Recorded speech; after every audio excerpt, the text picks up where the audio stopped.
ಮಗನೇ 100 ರೂಪಾಯಿ ಕೊಡು ಖರ್ಚಕ್ಕೆ. ಅಪ್ಪ ನೀ ನನಗೆ ನಾಸ್ತಿ ಮಾಡಿದೆ, ಏನಾದ್ರು ಮಾಡಿದೆ, ನಿನ್ನ ಮನೇಲಿ ಇಟ್ಕೊಂಡು ಊಟ ಆಗ್ತಿರೋದ್ರೆ ನಿನ್ಗೆ ಹೆಚ್ಚು. ನನ್ನ ಕಣ್ಣು ಮುಂದೆ ನಿಂತ್ಕೋಬೇಡ, ಫಸ್ಟ್ ಹೋಗಿ ನೀನು ಹೊರಗ.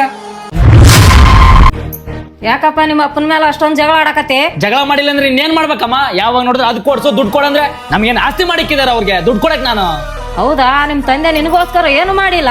ಏನ್ ಮಾಡಿದಾರೆ ಹೇಳಮ್ಮ ನನಗೋಸ್ಕರ? ನೀನೇ ನೀವು ಸಣ್ಣವ್ರಿದ್ದಾಗ ನಿಮ್ಗೆ ಇರಕ್ ಮನೆ ಇತ್ತೇನ? ಹ್ಞೂ ಅಮ್ಮ ಇತ್ತಲ್ಲ. ನೀವು ಸಣ್ಣವ್ರಿದ್ದಾಗ ಅವಾಗ 3 ಒಪ್ಪತ್ತು ಊಟ ಸಿಕ್ತಿತ್ತ? ಹ್ಞೂ ಅಮ್ಮ ಹೊಟ್ಟೆ ತುಂಬಾನೇ ಸಿಕ್ತಿತ್ತಲ್ಲ. ನೀವು ಆಯ್ಕ್ಯಾಕೋ ಒಳ್ಳೆ ಬಟ್ಟೆ, ನಿಮ್ ತಂಗಿ ಮದುವೆ ಆಯ್ತಾ? ಹ್ಞೂ ಅಮ್ಮ ಹಾಕೊಳಕ್ ಒಳ್ಳೆ ಬಟ್ಟೆ ಮತ್ತೆ ತಂಗಿ ಮದುವೆನೂ ಮಾಡಿದ್ವಲ್ಲಮ್ಮ.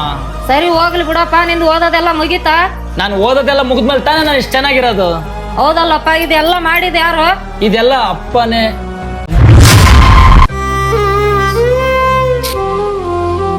ಹೇಳಪ್ಪ, ಯಾಕೆ ತಲೆ ಬಗ್ಸ್ತಿದಿ? ಯಾರಂತ?